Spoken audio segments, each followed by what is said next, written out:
Good morning বন্ধুরা, সবাই কেমন আছো? আশা করি অনেক ভালো আছো। তো সরস্বতী পুজোর অনেক অনেক শুভেচ্ছা সবাইকে জানাই।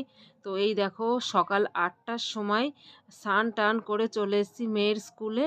তো এই দেখো পুজোয় বসেছে ঠাকুরমশাই। আর এই দেখো এত মানে এই ঘরটাই ধরছে না, মানে এত মানুষ হয়েছে, বাকি তো কেউ আসেনি। এত সকালে পুজো হলে কেউ কি আর আসতে পারে বলো? যে কটা পেরেছে এসেছে।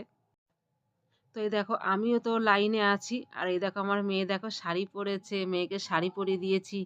অনেক সকালে উঠেছি, ভাবলাম ৬টায় উঠবো, কিন্তু ৬টায় ঘুম ভাঙেনি জানো তো। যখন শঙ্খর আওয়াজ পড়ছে কানে ৭টা বাজে তখন আমার ঘুম ভাঙলো।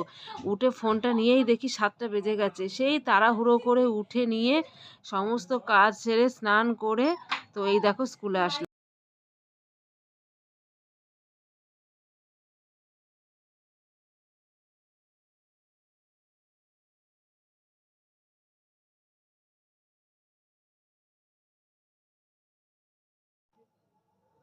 তো এই দেখো হোমের ফোঁটা নেব। তো এখানে বসে পড়েছি, বেঞ্চগুলো সব এখানে সারি সারি একটার উপর একটা করা রয়েছে। তো কতক্ষণ আর দাঁড়িয়ে থাকবো। সকালবেলা উঠে এমনিতেই খিদে পেয়ে যায়, চাটা কিছু খাইনি। তো ওই জন্য মানে শরীরটা দুর্বল দুর্বল লাগছে, ওই জন্য বসেই পড়লাম। তো এই দেখো হোমের ফোঁটা, দেখো হোমের ফোঁটা নেওয়া হয়ে গেছে। এই দেখো প্রসাদ নিয়েছি, এখন প্রসাদ খাবো। হোমের ফোঁটাটা এমন করে দিয়েছিল মানে টিপের উপর দিয়ে ঘি গড়িয়ে পড়ছিল। তো আবার একটু হালকা করে মুছে নিলাম। তো এই দেখো আমরা সব এখন প্রসাদ খাবো।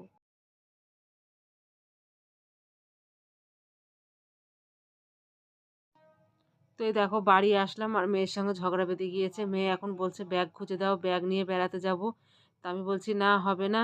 ও বলছে না ব্যাগ দাও ব্যাগ দাও। আমি তখন বললাম তোর ব্যাগ কোথায় রেখে, ওই দেখো দেখো কেমন ঝগড়া করছে, ব্যাগ দাও ব্যাগ দাও। আমি বললাম দাঁড়া, তোর ব্যাগ খুঁজে পাচ্ছি না, তুই আমার ব্যাগটা নিয়ে যা। তো ওই দেখো আমি বললাম চ একটু ভিডিও করি। তাও সে যাবো না করে জোর করে নিয়ে গিয়ে একটা শর্ট ভিডিও করলাম। তো এবার ব্যাগ খুঁজে দিই। তো এই দেখো চোখে ঘুম ঘুম ঘুম। তো একটু ঘুমিয়েছিলাম, সব কিছু গুছিয়ে নিয়ে একটু ঘুমিয়েছিলাম। তো আমার বর উঠে বলছে ভাত দাও ভাত দাও ভাত দাও। তো মাথা যন্ত্রণা করছে, ভাল লাগছে না। তো এই দেখো ওকে ভাত দিলাম, ও ভাত খেয়ে চলে গেল। তো এই দেখো এখন আমি ভাত খাবো, ছেলে মেয়েকে ডাকছি খাবে সব। তো এই দেখো আজকে আমাদের রান্না হয়েছে, এই দেখো ইলিশ মাছ ভাজা হয়েছিল, আমার বর আধখানা খেয়েছে রেখে দিয়েছে। আর এই দেখো এটা সাদা ডাঁটা, মটরশুঁটি হেড্ডা ব্যাটা দিয়ে চচ্চড়ি, বড়া ভাজা আর বেসমের বড়া ভাজা এটা। আর এই দেখো আজকে আমাদের জুড়া ইলিশ আনতে হয়। তো জুড়া ইলিশ এনে বেগুন আলু দিয়ে, অন্যবার বড়ি দেওয়া হয়, এবার আর বড়ি ছিল না। তো একসঙ্গে ঝোল হয়েছে, দুদিন করে খাবো।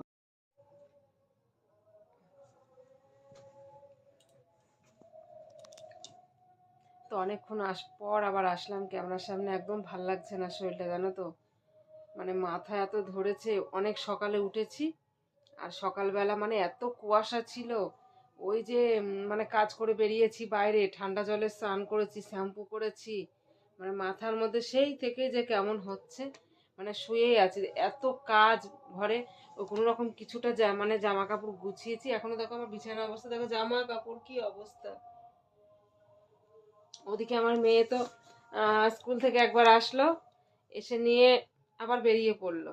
তারপরে আসলো 1টার সময়, খাইয়ে দিলাম। খেয়ে টেয়ে নিয়ে আমি একটু শুয়েছিলাম। শোয়ার পর তারপর বিকালবেলা আবার শাড়ি পরিয়ে দিলাম, আবার গেল ঘুরতে, আবার বাড়ি আসলো, আবার সন্ধ্যেবেলা আবার বান্ধবীর বাড়ি গেল।